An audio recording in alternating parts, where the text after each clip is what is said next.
Governor Walz has signed a law to increase penalties on straw purchases and ban binary triggers. Quinn Gorham explains more about the new law and the impact proponents hope to see. It was one of the more hotly contested bills of the end of the legislative session, but Monday, Governor Tim Walz signed one of the only gun bills of the year into law. While the straw purchase penalties aspect of the bill was something that was a bipartisan issue, it was a ban on trigger activators that many Republicans called a poison pill.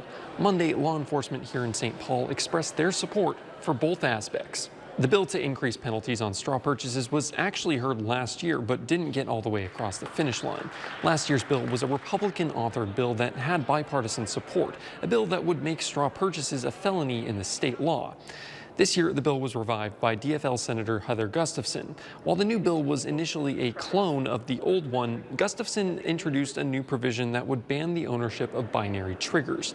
Republicans on the floor voiced their disapproval, but on Monday, members of the law enforcement community said that part of the bill had their full support. The binary triggers make our communities more dangerous, and when you can shoot more rounds off when you're pulling that trigger, you're more likely to hurt more people.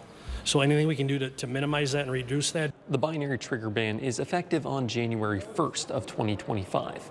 This was, again, one of the only gun bills that made it across the finish line this year. There were two other bills that died in the last days of the legislative session. One that would have required mandatory reporting of lost and stolen firearms, and the other that would have required safe storage of firearms. Both bills died because DFL Senator Grant Hochschild said in the last days of session he would not support them if they came to the floor.